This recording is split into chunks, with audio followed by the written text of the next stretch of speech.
presentation with me, Saskia Shutt and Desiree, and we hope you enjoy the session. Next slide, please.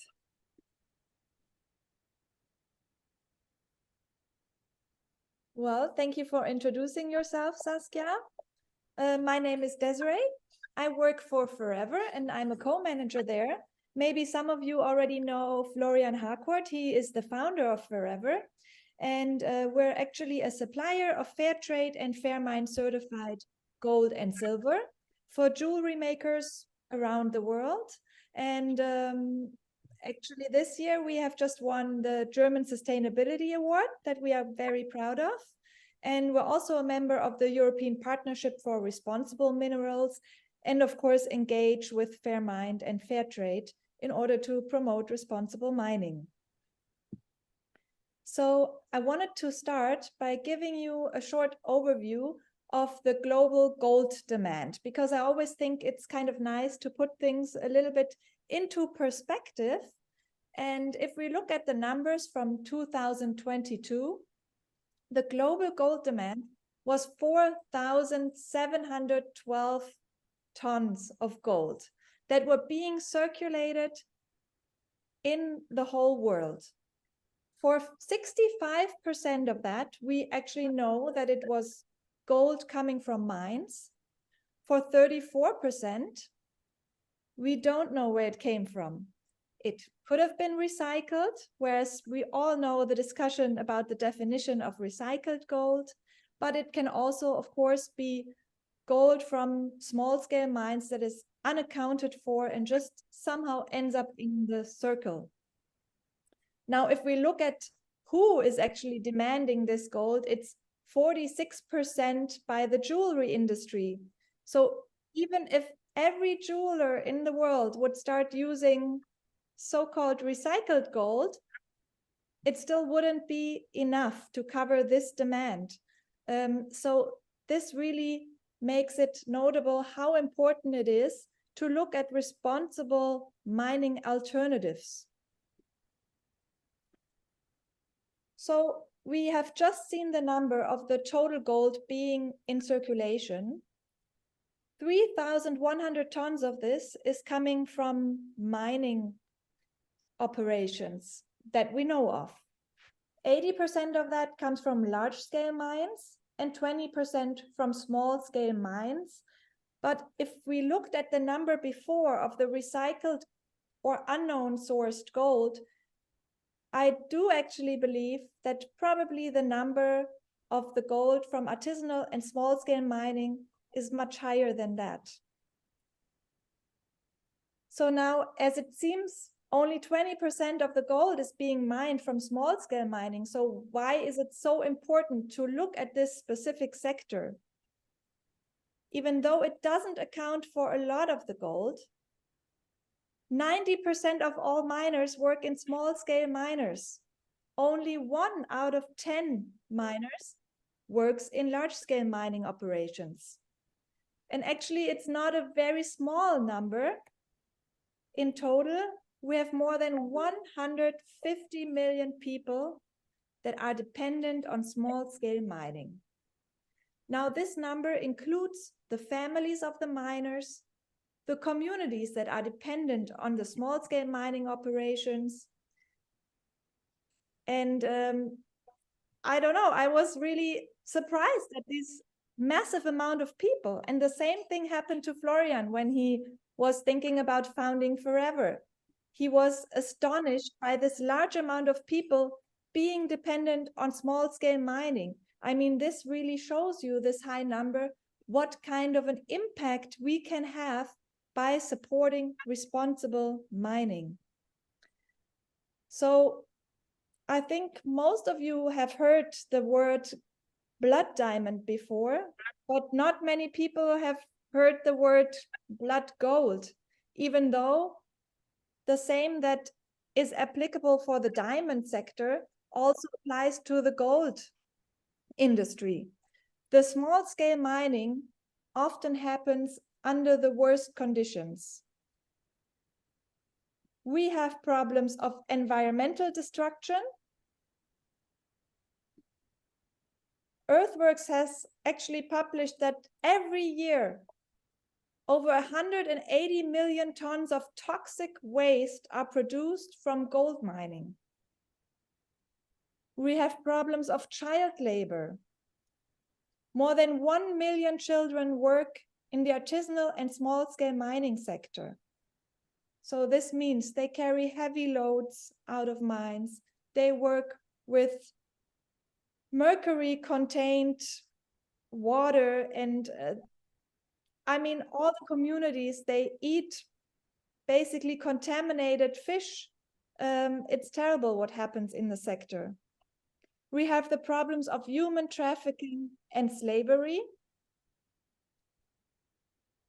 In Peru, we learned of a system that is called the, oh, I have to look at the word again, the cachorrero principle.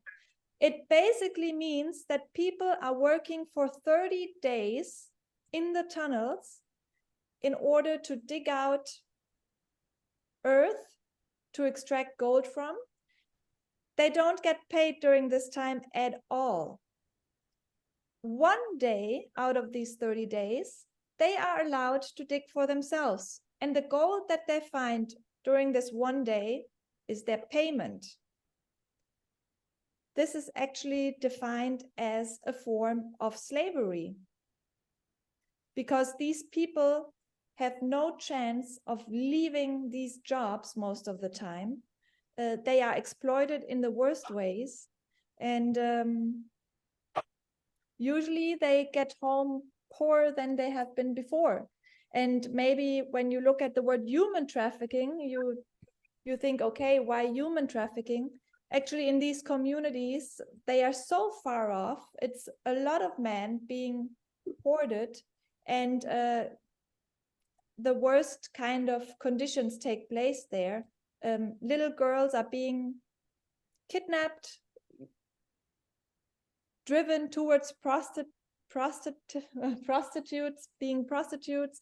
And yeah, I mean, the stories one can read are horrible, but I do not want to get into that, because we are here today to look at the brighter side of this whole issue.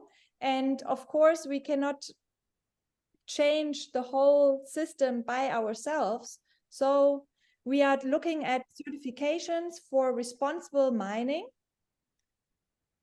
We are here today to talk about our visits with Fairmined, which is one organization that has a label for responsible gold. And I know most of you already know Fairtrade gold. So Fairmined and Fairtrade actually started together to create one standard for fair gold. Oh, I'm sorry, I forgot to push the slides forward. Here we go. You've seen those logos before, Fairtrade and Fairmined. And within their standard, we have 4 pillars that are most important when looking at these responsible mining processes. First, it's the working conditions. They make sure that all the workers get protective equipment, health and safety trainings. We have the protection of the environment. This is about a safe and reduced use of toxic chemicals, the protection of water supplies, and renaturation measures. Then we have the part of the organizational development, where it is about the strengthening of the mining organizations. And of course, social development. No abusive child labor, gender equality, and no link to any conflict situations.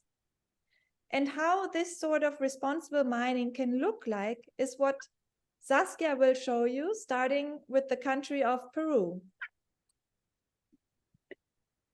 Right. In 2022, Desiree and I joined the Fairmined trip to Peru.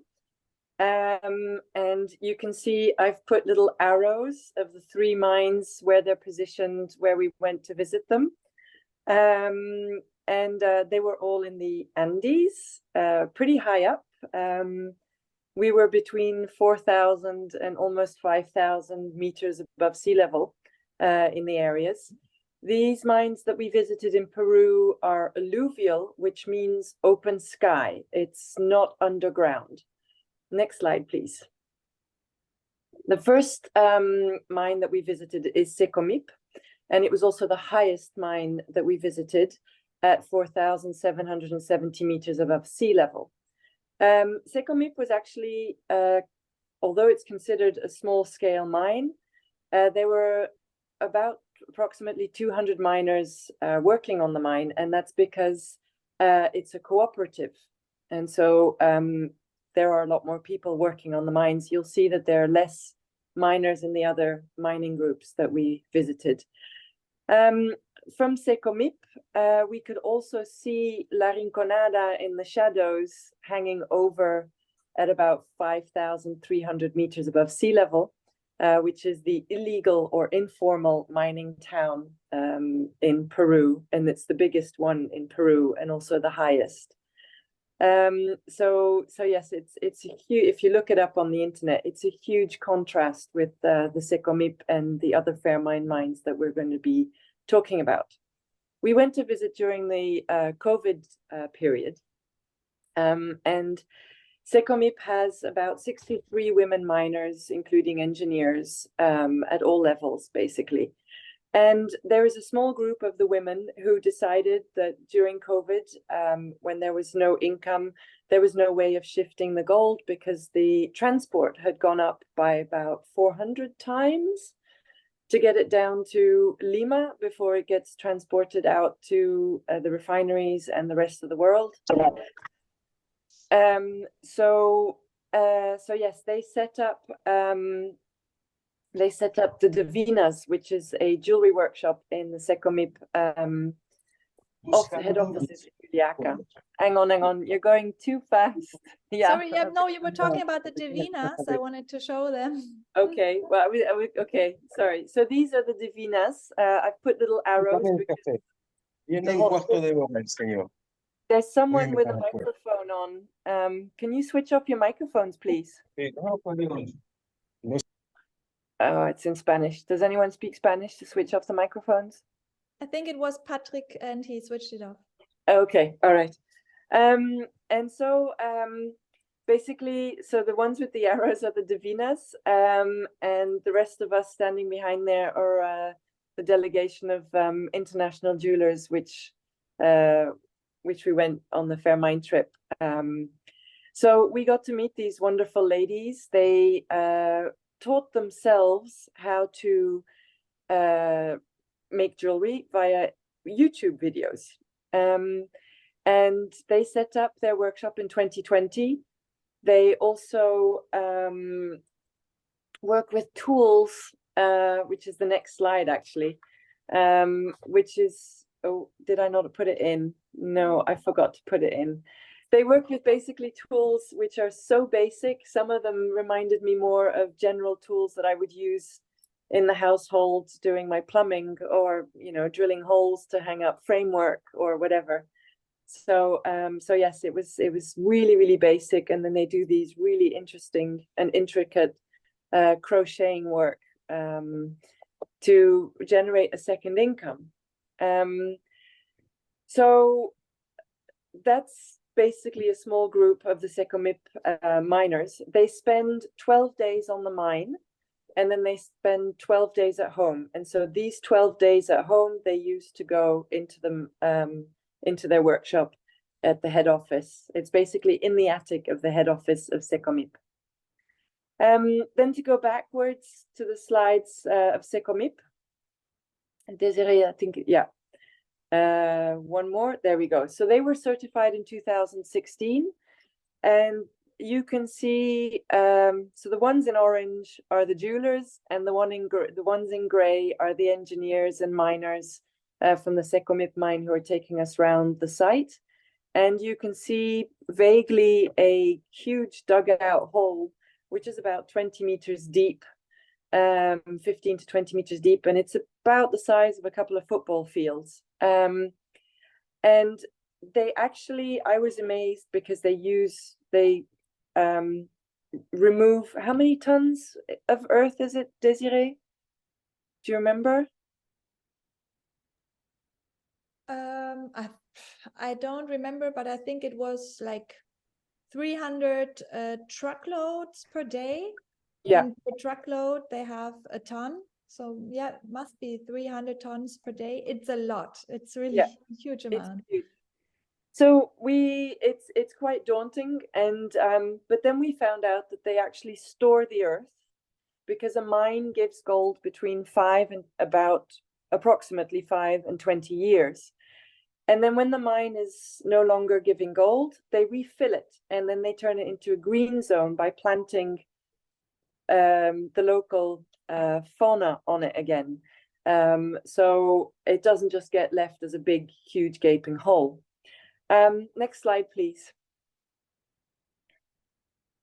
So here you see the separation of the gold. So after the earth is processed, it gets rinsed. So if you think about, they go down huge wooden chutes. The earth goes down huge wooden chutes where they separate the earth from the rock and the gold ore using water cannons, which are about 3 or 4 times the size of the fire engine, the fire brigade water cannons that we are used to. And these get switched on at 8 o'clock in the morning, and they get switched off at 5 o'clock in the afternoon. Again, the water use is humongous during these processes, and it all comes from rain and groundwater in huge water reserves on the premises.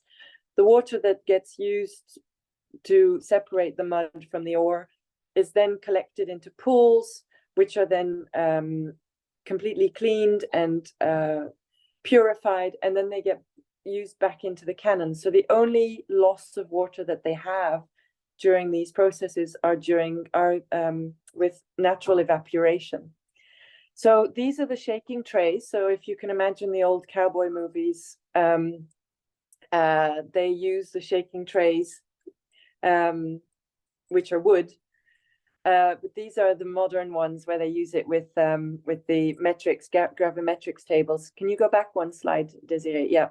So these are the shaking tables that they use. So these are electric, and again, they use a lot of water, and they work on the basis that they work on gravity. So they shake, and this is the finer gold, which then gets separated through the weight, because gold is heavier, and then it disappears down one little chute, and then most of it is graphite stones, which then gets crushed and disappears into another chute, and that's how it separates there. Again, they're electric, so we did see on all the mining buildings, there were huge solar paneling, so everything is solar powered, and they do have a lot of sun and bright light up there. So we went in the beginning of the winter, and it was about temperatures between -15 during the night to about 10 degrees, between 5 and 10 degrees during the day. I think Desiree stayed a few days longer and even had snow on her visit. We saw snow all around on the mountain caps of the Andes. So yes, it was they have a lot of sunshine and beautiful weather. So it's all solar powered. Next slide, please. These are women miners, and the women miners, they use the panning. This is more coarser gold on bigger rocks. And as you can see in the little orange bucket next to it, you can see these are really the little gold rocks pieces that they separate. And this is panning. Again, they use it with water. It's again a form which has been used during centuries, and they still get used today. So next slide, please. So the divinas you've already been introduced to. Next slide, please. This is Oropuno. Now, Oropuno is a little bit closer to my heart, and this is because this is where my gold comes from. So I actually got to meet the miners who mine the gold for my jewelry. So that was very exciting for me. And Oropuno only have 25 miners. So they are a small group with a handful of female miners as well. Next slide, please. So these are some of the sites that you see on the Oropuno. So you have the rainwater pool, which is the first one, which is one of their water reserves. Again, they have the same process as Secomip.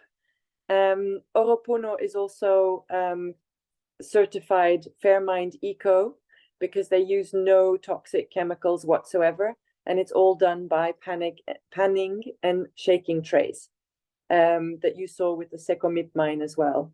The photo next to the rainwater pool is actually an old, disused or abandoned, more like, illegal or informal mine. And because it's on the Oropuno site, they don't mine it at all. There is often gold left in it. And they clear the site, they neutralize it, they make sure they test it and analyze it to see what toxic chemicals are there, what the miners have left. And it's usually also simple tools which they've used to excavate. So this whole site gets completely cleared, it gets neutralized from all the toxins, and then they do a re-analysis again, just to make sure that they got everything. And then they cover it. And as you can see, this the next picture is where they've completely closed up the disused mine and turned it into a green zone. Next slide. So Cruz Pata was the third mine that we visited, and they were a family-run mine. So there were also approximately about 20 to 25 miners, with about 3 female engineers working on the mines. Cruz Pata, we got to see the different stages that they go through, because they were certified Fairmined in 2021. This means that they have 3 years to eradicate all the toxic chemicals which they are using at the moment.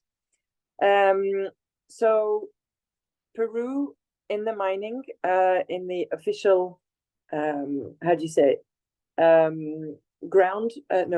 official administrative laws, mercury is still a legal entity for extracting gold from the mines, but it will be eradicated by 2024. Whereas in Colombia, it was eradicated in 2018. So there's a huge difference there. So there's a bit more progress in Colombia than there is in Peru. But hopefully this law will pass, and in 2024, it will be illegal to use mercury for gold extraction. Next slide, please. Oh, no, previous one. Yeah, that's it. So we got an introduction by one of the owners, and they are one of 7 brothers who own this mine. He gave the introduction and the safety speech and explained a bit about how the mine is run. We then also see the last stage of the separation of gold, which is through mercury evaporation. Now, the reason why I got this photograph is because the door to the evaporation room was glass, so we could see into the room. We weren't allowed into it. There are only 2 engineers on the whole site that are allowed to go into that room. They have protective gear. They look like little marshmen because they are completely protected to go into this room to be able to use the mercury in a safe and protected environment.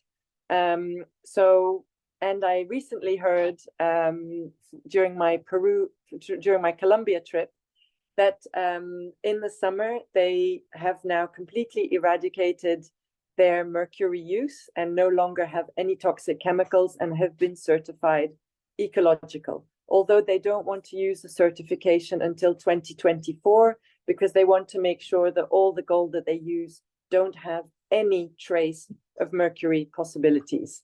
So that's very exciting news for the Fairmined family. And then also one of the problems with which we have with the Fairmined in general is that there's not enough demand from the jewelry side. So they're not always able to sell their gold as Fairmined gold. And so they also have to think about the future. And like I said earlier, mines only give gold approximately 5 to 20 years. So they have to think about sustainability. And at Cruzpata, they also did alpaca farming, which is an amazing thing. They're wonderful little animals, as you can see from the last photograph in this slide. They just wander around freely on the mine site, where on the Cruzpata mine site. The tragic about alpaca farming is that all the wool which is generated from alpacas is for export only. And alpaca wool is extremely expensive and very difficult to get hold of for Peruvians. Next slide, please. And then this is, oh, I've completely blanked on her name now. I think it was Elise or Elspeth. That's it, Elspeth. She was one of the female engineers on Cruzpata. And you see the water reserve, the rain and groundwater reserve behind us for the Cruzpata mine. Now, the other side line that they have is also trout farming. Trout is one of the main fish on the menu in Peru, and it is also a very fragile fish, which means that any slight pollution of the water and the fish will die. So the fact that we saw trout in big colonies in these water reserves meant that this water is completely clean and very fresh. So that's also another very good proof of the fact that the water does get cleansed and recycled and cleansed and clean to reuse. So thank you for the Peruvian part, and I'll look forward to your questions at the end of the presentation. Desiree. Well, thank you, Saskia, for giving us an overview of the Peruvian alluvial mining. And now you can see a very different picture from the ones that you've seen before. We have here a very lush green mountain in Colombia. And this is actually where the last few mines have been that we visited. I start talking about Iquira, which we unfortunately didn't get a chance to go there personally on this trip, but we got to meet the miners in a separate meeting room and talked with them about the challenges they are facing. That was very interesting. Nevertheless, I would like to show you a bit more about their operation. They have been Fairmined certified since 2014 and actually have been the first Fairmined certified mine in Colombia. Iquira has about 143 employees and 10 different mining sites. And other than in Peru, in Colombia, you don't actually see the mining sites very well from the distance because they're inside the mountain. All you have is a little entrance where they go inside. You see it here on the right-hand side. And Saskia was already telling us about alternative income possibilities for mining sites. We have a wonderful combination with Iquira, who call themselves actually a multi-activa agrominera. So you have multiple activities that they do, and one of them is coffee farming. You can see on the right-hand side your lady. He's the manager of the Iquira mining sites. And on the left-hand side, you see one of the miners who is currently processing coffee beans. Actually, when we were there on our trip, we all got bags of coffee to take home with us, and it tasted wonderful. We already finished most of it. So that's something wonderful that, of course, can only happen when you have people with visions there, with organizations like Fairmined to kind of promote this thing happening, and the premiums that get paid are also used basically to go into projects like this. And then the mine that we actually did get to visit is Chede. It's located in the province of the Cauca. And the same here, you see it's within this lush green areas. You hardly see the mine from the very distance. And of course it helps that they have painted it very nicely. But it's not as romantic as it seems. When we were talking to the managers of Chede, Annie Jaramilla and her husband Sebastian, they were telling us a little bit about the situation for the people living in these kind of remote mountain areas. And one thing that really got stuck in my mind was a sentence that Annie said. She said, "Violence is part of our landscape." Mm. And of course, this also conveys to the opportunities for the people there, income opportunities. So when you live in this beautiful area here, you don't have many choices to generate income. One of them would be to work on a coca plant. Very dangerous activity. Of course, it is farming, but basically you work with criminals. You can join the guerrilla troops.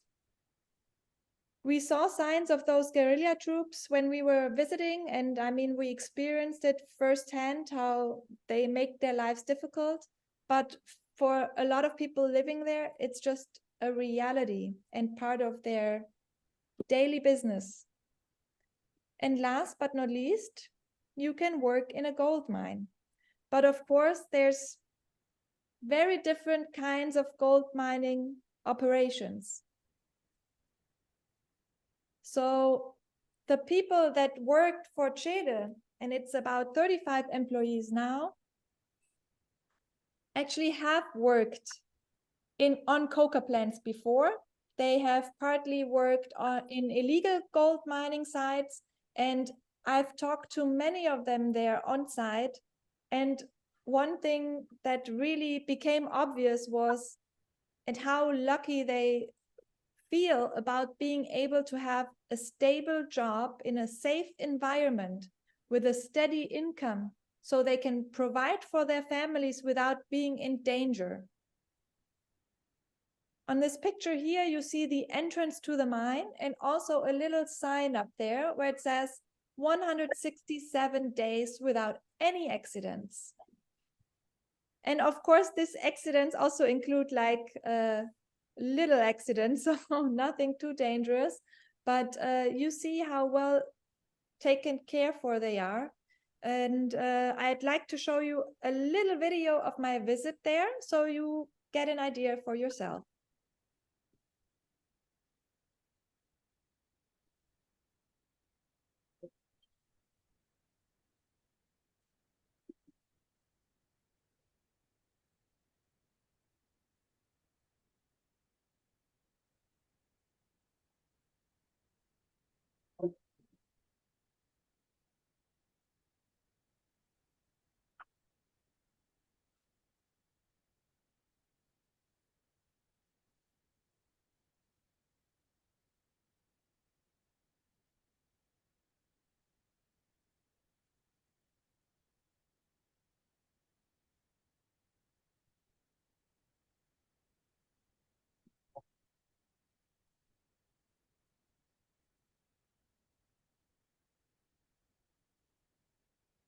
So in underground mining, you go inside the tunnels and you basically work with dynamite. I didn't bring pictures of the whole process, but of course we have lots of room for questions if you're more interested about the process.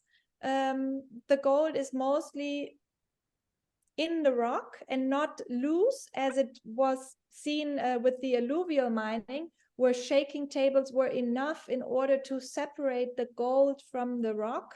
With the underground mining, they really use machines basically to crush the material first, the rock that they get out from those tunnels. And then they use cyanide in order to separate the gold from the rock. But with responsible mining, of course, all of that happens in closed circuit systems.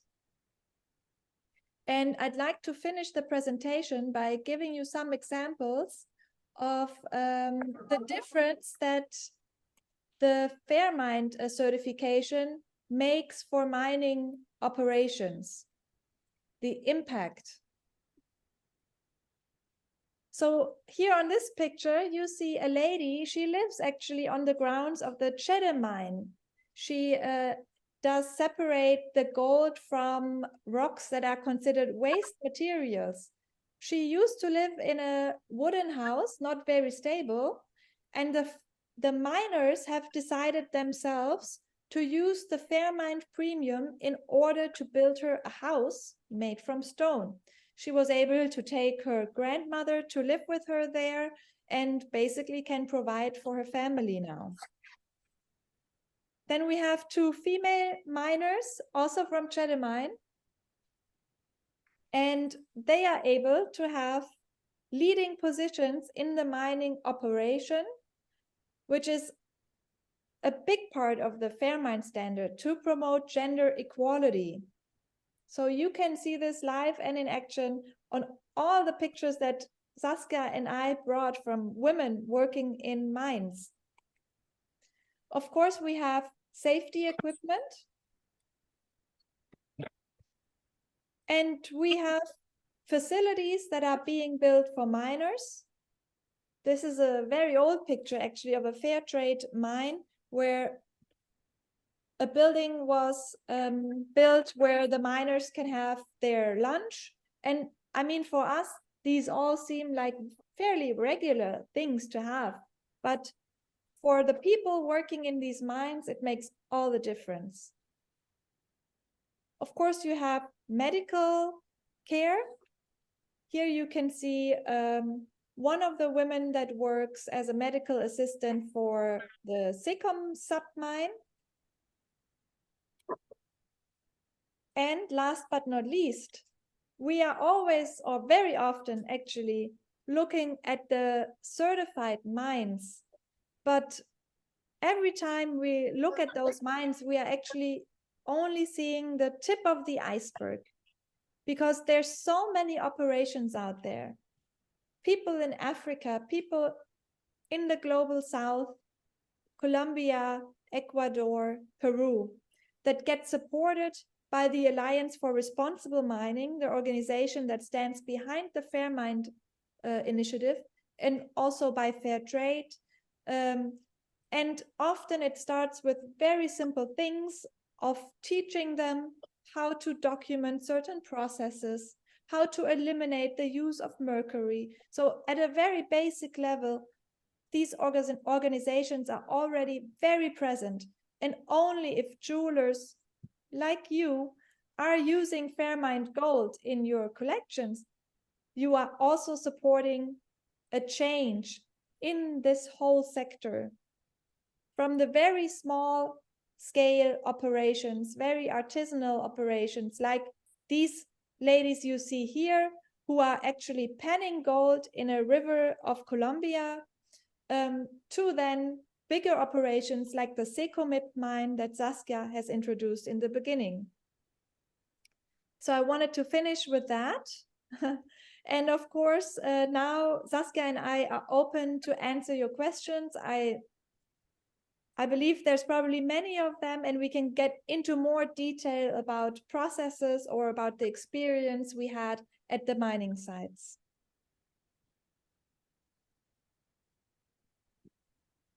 Thank you very much for that, guys. That was really, really interesting and great photos to illustrate as well the processes and just getting an idea for the environment. Desiree, that mine looked freezing under there, frankly. It's very, very chilly underground there, but what an amazing set of images.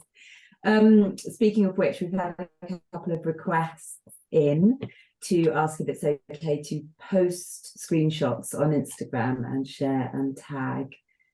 And then also, will we be sharing the slides that you put up with the wider group? Of course. I mean, we are always happy if our cause is being shared and more people get informed about responsible mining alternatives. Fantastic. And the slides themselves, would they be available? Yes, I'd be willing to share them. Fab. Okay. Great. How would we do that? Just send them out to the I don't know, maybe if you have the list of the participants, I can send you a public Google Drive link and you can share the slide. Brilliant. Okay, we'll get that arranged.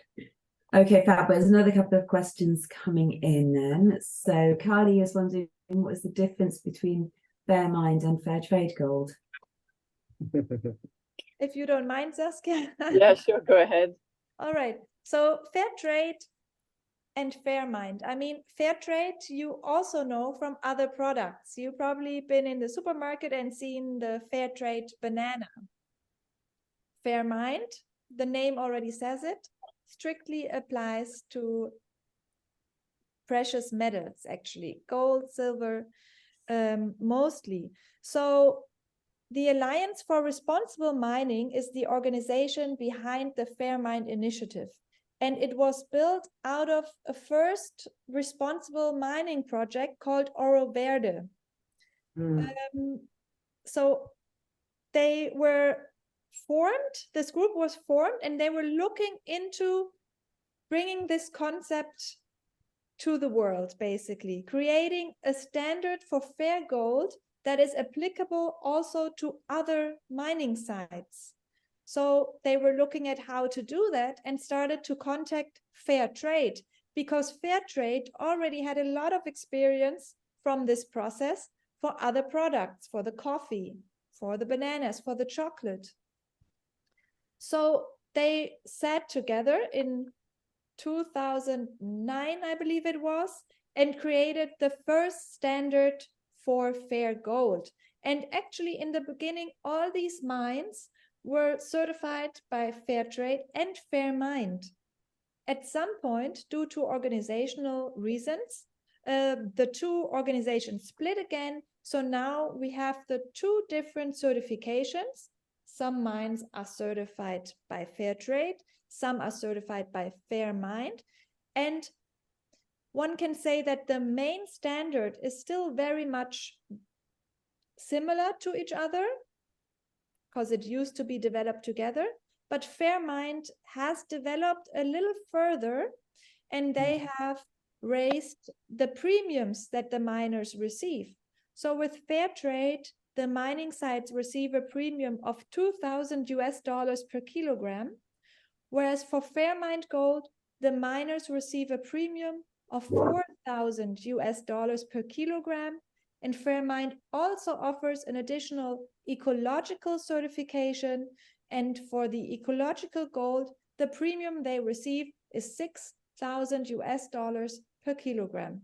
And one can really say that besides the minimum price for gold, that is also part of the standard, a minimum price of 95% of the LBMA gold spot price, the premium that the mining sites receive on top of that is most important to them and makes all the difference, because it is really used to finance the project that I've shown in the last bit of my presentation. And this is also kind of what we understand as like a sustainable development of these communities. Only if they have money to invest, you know, into new technologies, into new equipment, but also into the community by donating for schools or building facilities that can be used by the community. Only then those communities can really sustainably develop, their livelihood gets improved, you know. Fantastic.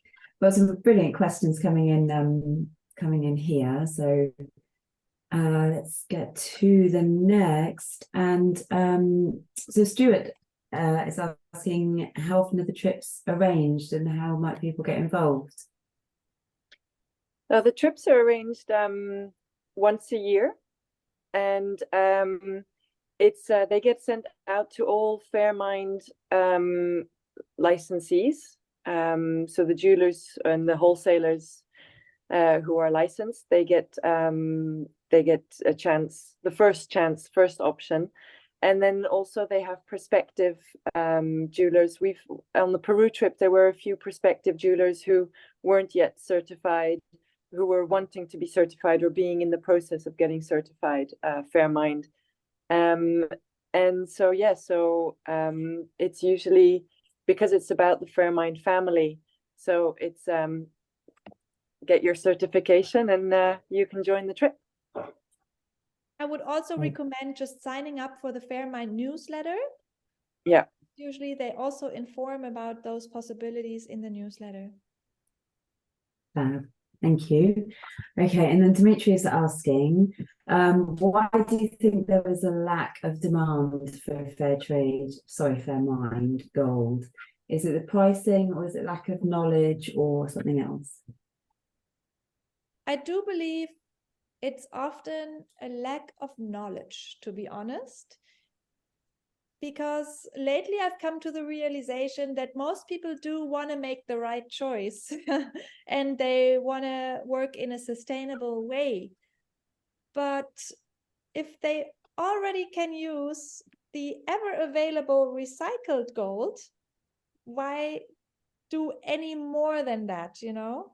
And I think we could talk endless about this issue because in our opinion, most of the gold that is being sold as recycled gold is actually not recycled. You know, if we talk about recycling, we should talk about things that are thrown away. Trash gets recycled, gets turned into a new product. Gold never has been thrown away. And if a refinery buys an old gold bar, and reprocesses it, I wouldn't call it recycling. Also, all of the gold that is being recycled, it has been mined at some point before, right? And we do not know under which circumstances this happened. So if we really look at it the whole way, we can only change something and we can only work in a sustainable way if we look at the very beginning of the supply chain, which is where the gold is extracted from the earth. So I'm also, oh, sorry. Yeah, sorry, I kind of swooped over the topic maybe a little bit, but I think this is one of the biggest reasons that Fairmined gold is not used more. Of course, there's also a price point, but I mean, there's endless high luxury products where price does not matter. So I wouldn't say this is the big challenge. Yeah, I'm just going to pick in on Desiree there. I used to do both recycled gold and Fairmined. I kept it very separate because those were the conditions that I got my Fairmined licensing. But researching more and more into Fairmined and into recycled, I completely made the change in 2020 to only do Fairmined ecological gold. And, you know, yes, it's 30% more expensive, but it's actually not expensive. It is the correct price because the miners get paid correctly. They can make a living from it. They can live and work in safe environment. And so that's the correct price. It's not more expensive. And on the other hand, I didn't see a drop in customers. I saw a change in customers. I still earn the same amount of money and even a little bit more than I did with when I was offering recycled gold as well. At the time, I was doing a log and just to see, and it was 50-50 to start with, and little by little I saw that people were ordering more Fairmined Eco Gold jewelry. So therefore I made the decision, I am going to go for this because this is what I believe in. And I've also written a few articles on recycled gold on the EM Source blog. So yes, so it is the way forward, I think, which is Fairmined. And you know, in the end, you will find the customer that believes that same thing, who also want to pay the correct prices for the jewelry, who also want to be able to say, well, you know, I know where my gold comes from my jewelry. I know that the miners live and work in safe conditions and are paid correctly. And you will find the customers who are like-minded. So it shouldn't be the point of not wanting to do Fairmined because it's 30% more expensive. And I'm talking about the eco gold, because Fairmined, just the Fairmined gold, which is still where cyanide is used at a certain controlled level, it's only about 20% difference. So yes, so that's kind of what I wanted to add to that. But I don't think price should be the factor of not wanting to be Fairmined certified. Great, thank you. Elena's popped a question in there, but I think Florian has answered that. So about suppliers of Fairmined gold. So if there's anything that's missing from Florian's link, then please let us know. We can pad that out a bit. I saw and then Lisa. Hallmark. Oh, I saw one on Hallmark. That's a couple down. We're coming to that one, but I think Florian has also answered that one. So Lisa is asking, is there a possibility that Fairmined and fair trade will work together again? It would be easier. I'll leave that one for Desiree.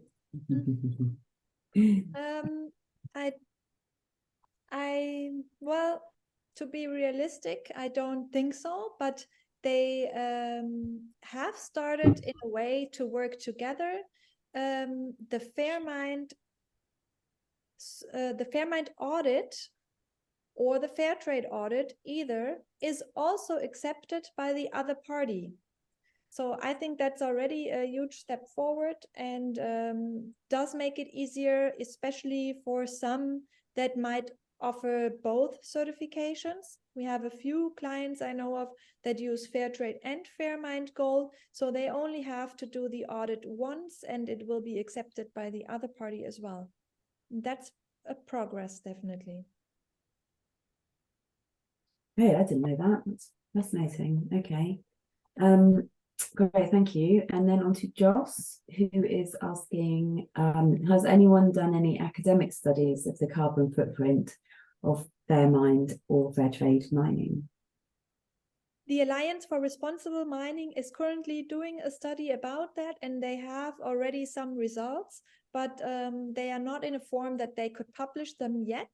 But something is done about that. We are working on it too. So I'm sure that within the next couple of years, we're going to see some huge progress there. And also Patrick Schein, who's also in the meeting, maybe he can share his LinkedIn article about the carbon footprint. He wrote a great article about that, where he compares the amount of carbon emissions to the amount of people working in small-scale mining. And if you look at that, actually, the carbon footprint of small-scale mining is much less than large-scale mining, because many more people can have a livelihood from their work there. Yeah, he's popped it up there as well. Let me just repost it. Yeah, that does look really interesting. Okay, fantastic. Yeah, that is a really, really interesting point, isn't it? Goodness, fantastic seeing these questions. Okay, so next from Margot, are any technologies associated to ensure the origin of the precious metals from the fair mines to your activities? So is there blockchain in place or traceability? How do you guarantee that? Yeah, totally. There's the Fairmined Connect platform. We are obliged to fill in twice a year, and every single gram has to be accounted for. Mine has to be accounted for with Fairever, because they are my supplier. Fairever will then have to do the same towards the refinery, which then goes towards the mine. And that's why I know. That's why I know where my gold comes from. That's why I can say my gold comes from Oro Puno, and my silver comes from Ikera. Yes, and they're very strict, because I had problems when I was first certified and I couldn't figure out after the comma. And so I was rounding it off, and I got picked up on it, and they completely trolled through it, because you can lose your license if there are discrepancies which you can't account for. And so it took a while sorting out the system on my computer, and now I know how to do the decimal point. And so that all worked out pretty smoothly after the first check. But yes, we are audited every 3 years. It does take a while. I have to fill in forms. Every one of us has to do it. It's a third-party auditing company. So yes, where we have to prove with questions and answering photographs, images, the works. So to be able to keep our certification. I don't know if you want to add anything to that, Desiree? Yeah, actually, I'd like to. I feel like, I mean, yeah, blockchain is coming up now, but Fairtrade and Fairmined has done that for years. It's all documented in the system, as Saskia said, so every gram of gold is accounted for. But another part that's great about it is the supply chain is really short. You know, we don't have like various refiners and traders in between.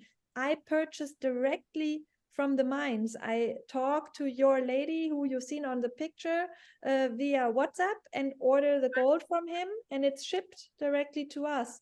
And then we ship it to Saskia and the jeweler. So this is how short the supply chain is, and it makes it also very easy. But nevertheless, everything is accounted for. Fantastic, thank you. And to Julia, who is asking about recycled silver. She's using recycled silver, but would prefer to use Fairmined silver. Where are the mines? Where are the silver mines, and have you visited them?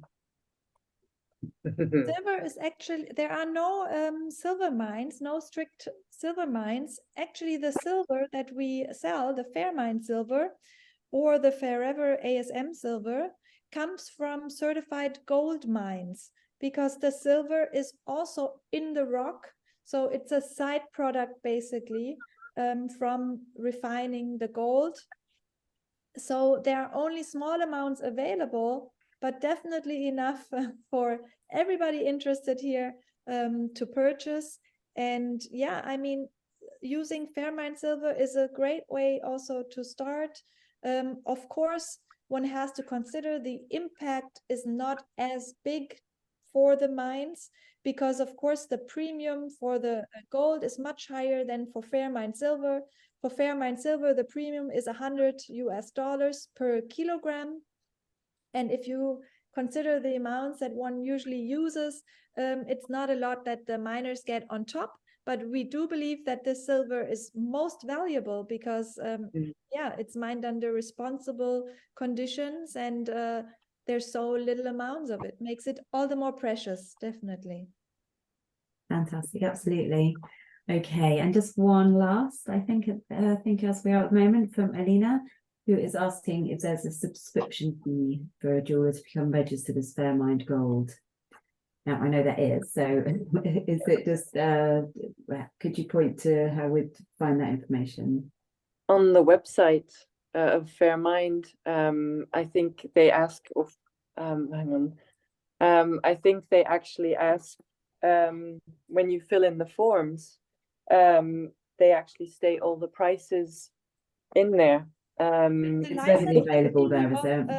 I think it used to be $60 per year. Yeah, something like that. And I pay, yeah, about 60. and then you pay a Fairmined development fee per gram that you sell, per gram of gold.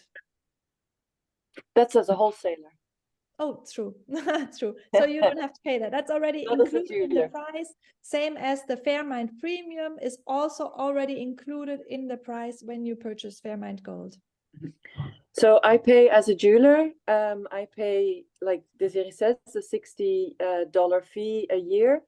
And the auditing fee that I have to pay to the third party, I think, if I remember correctly, was about $350, which is every 3 years. I hope that answers all the questions. Yeah, I think that's a really, really informative. Lots and lots of points covered there, which is great. Does anybody else have any other questions just to nip in on the end there? Oh, hang on. Who is the third? Sorry, Julia's asking who's the third party for the silver? Eek! Oh no, you're going crazy. So the silver being produced as a side product of gold. Who is the third party? Who's the third party? There is no.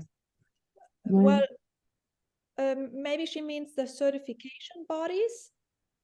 There's external certification bodies doing the certification process. That would be for Fairtrade, it's Flow Cert.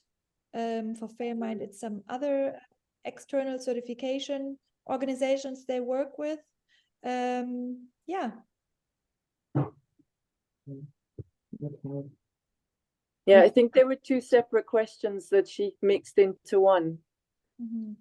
Yeah, but the information is available, and that's great for sharing, so we can sort of explore the different applications that you put And up on the website of Fairmined, you just have a drop down. It says Fairmined, and the next one says join us, and then you can click on become a licensed brand, become an authorized supplier, or become a certified mine. So you can choose which one that you are, and then you can take it away. Fantastic. Great. Susie and Stuart, do you want to close up? We thanking you guys for, it's been really, really great to have you speaking. Yeah, thank you so much, guys. That was just fascinating. Yeah, I've never been to the mines, and just to get a kind of insight into that was just amazing. So thank you so much. And to see the impact as well, as it happens, is obviously why we're all behind responsible mining. So amazing. Thank you so much. Thank you. Thank you, Susie, for having us, and everybody else from Fair Luxury for hosting this session. It was wonderful. I'm happy to answer any questions that come up afterwards. Also, you can forward my contact information. It's not I'm amazing. Thank you. And of course, I'll share the presentation. Great. And we've also recorded the session as well. So in a week or two, we'll be able to put that on our YouTube channel, and it'll be available through our website as well. So thank you so much for joining us, guys. It's been a great session today. Thank you. Thanks everyone for thank coming. you to all the Yeah. listeners and the great questions. Bye bye. See you next time. Bye.